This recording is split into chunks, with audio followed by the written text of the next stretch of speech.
La première ministre italienne reçoit les présidents français et slovaques à Rome avec la fin de la guerre en Ukraine au cœur des entretiens.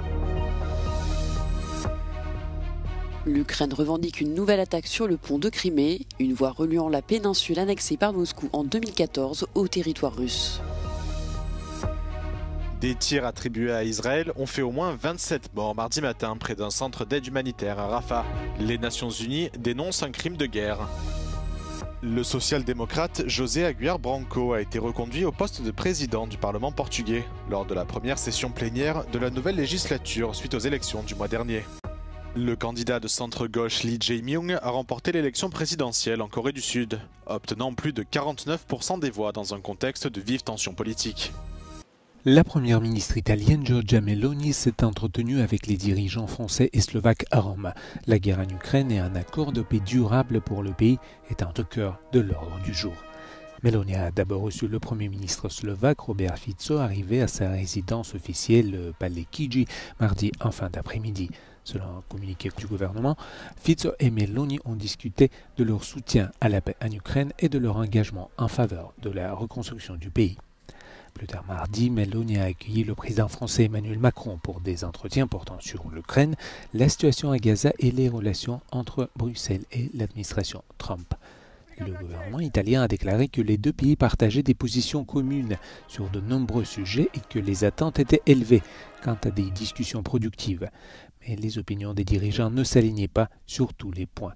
Des divergences de vues ont notamment été constatées concernant le soutien militaire à l'Ukraine. Macron a suggéré l'envoi de troupes dans le pays, tandis que Meloni s'y est opposée. Deux jours après sa vaste offensive contre l'aviation russe, l'Ukraine revendique une nouvelle attaque sur le pont de Crimée. Les services de sécurité ukrainiens ont publié la vidéo de l'opération sur le réseau social X, précisant avoir préparé cette action depuis des mois et avoir fait usage d'un peu plus d'une tonne d'explosifs. L'armée ukrainienne a également précisé qu'aucune victime civile n'était à déplorer.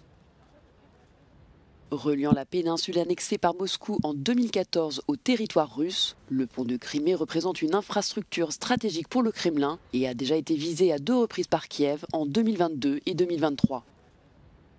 L'ampleur des destructions reste à établir. Des photos et des vidéos suggèrent que l'une des 4 voies automobiles a été endommagée. La circulation a toutefois repris quelques heures après l'attaque.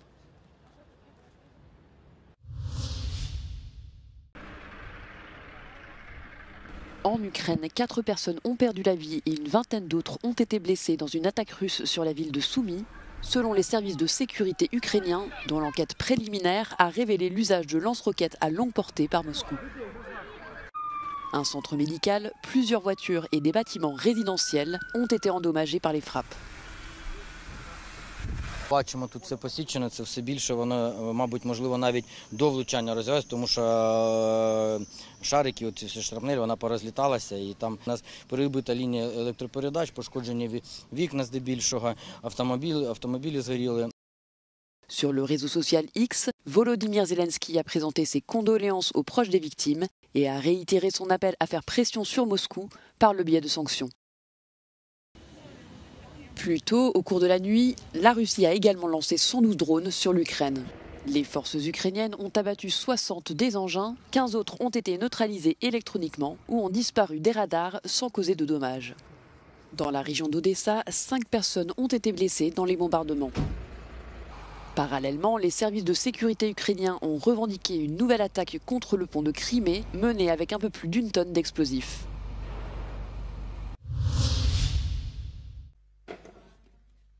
L'ONU dénonce un crime de guerre après que des tirs attribués à Israël ont fait au moins 27 morts mardi matin en marge d'une distribution d'aide à Rafah. Tsahal prétend avoir tiré à proximité de quelques individus suspects qui auraient quitté l'itinéraire prévu et auraient ignoré les tirs d'avertissement. Le Comité international de la Croix-Rouge affirme quant à lui que son hôpital de campagne à Rafah a reçu 184 blessés mardi matin. 19 d'entre eux ont été déclarés morts à leur arrivée et 8 autres ont succombé à leurs blessures par la suite. Cet incident meurtrier est le 3e à se produire en 3 jours près d'un centre de la Fondation humanitaire pour Gaza. Celle-ci affirme que la distribution d'aide de mardi s'est déroulée sans incident, comme elle l'avait fait lors des heurts précédents, qui avaient déjà fait des dizaines de morts. Volker Turk, le haut-commissaire de l'ONU aux droits de l'homme, dénonce des attaques inadmissibles contre des civils et ajoute que celles-ci constituent une grave violation du droit international et un crime de guerre.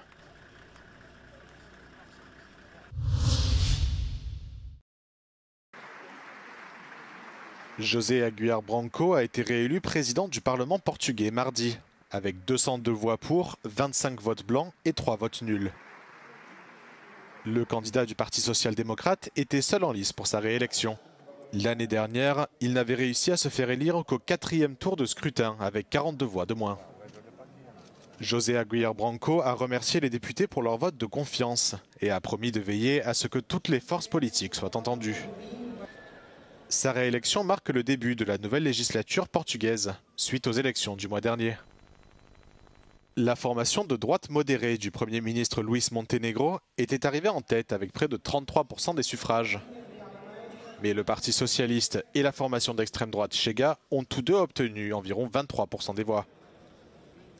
44 députés siègent pour la première fois au Parlement portugais.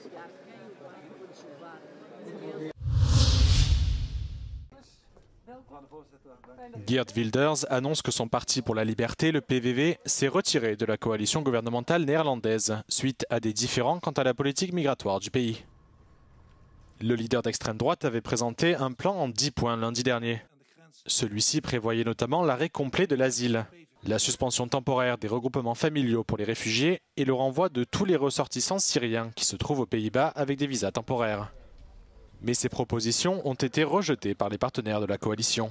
De PVV heeft de kiezers beloofd om het strengste asielbeleid ooit en het strengste beleid tot de strengste landen van Europa te horen. Daar heb ik een plan voor gepresenteerd. U was daar volgens mij, een aantal van u waren daarbij.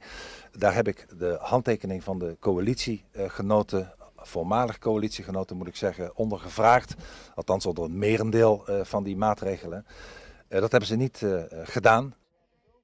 Le reste de la coalition gouvernementale qualifie la décision de Geert Wilders d'irresponsable et l'accuse de faire passer des considérations politiques devant l'intérêt des Pays-Bas.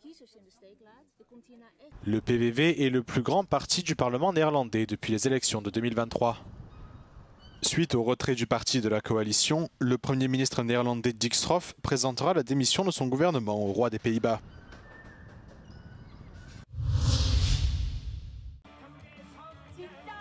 Le candidat de centre-gauche Lee Jae-myung a remporté l'élection présidentielle sud-coréenne mardi, avec 49% des voix contre 41% pour son rival conservateur Kim Moon-soo.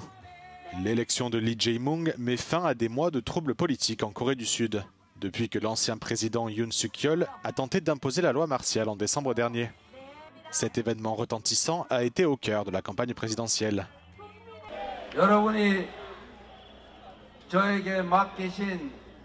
첫 번째 사명, 내란을 확실히 극복하고 다시는 국민이 맡긴 총칼로 국민을 겁박하는 군사 쿠데타는 없게 하는 일. S'adressant à ses partisans peu après l'annonce de sa victoire, Lee Jae-myung a déclaré que son premier objectif était de réunifier une nation sud-coréenne particulièrement divisée. 정치가 이해관계 때문에 다투더라도 정치가 편을 가를지라도 국민은 편을 가를 필요가 없습니다. 국민은 이 나라의 주인이고 정치는 국민들의 삶을 대신 책임지는 일꾼들입니다. 일꾼들이 편을 갈라 싸우는 건 피할 수 없더라도 우리 대한민국 국민들이 편을 갈라 증오하고 혐오할 필요는 없지 않습니까? Les vives tensions politiques ont contribué à un taux de participation de près de 80%, un record en Corée du Sud depuis 28 ans. Avant même l'annonce officielle de la victoire de Lee Jae-myung, le candidat conservateur Kim Moon-soo a reconnu sa défaite.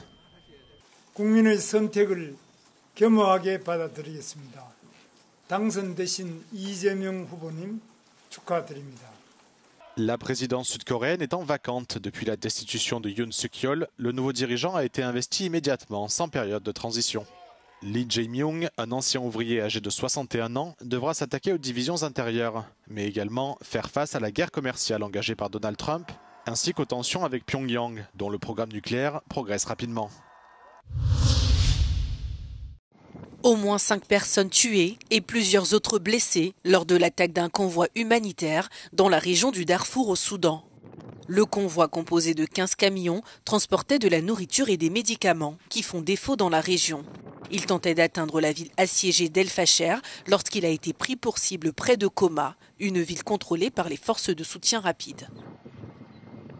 This joint WFP-UNICEF convoy was made up of 15 trucks, and it had traveled over 1,800 kilometers from Port Sudan, and they were carrying nutrition supplies and food. The agencies were negotiating access to complete the journey to El Fasher when it was attacked.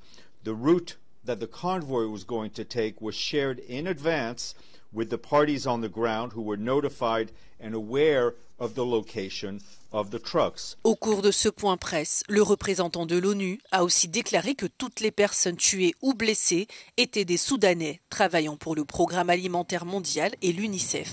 Le groupe paramilitaire FSR et les forces armées se rejettent mutuellement la responsabilité des attaques.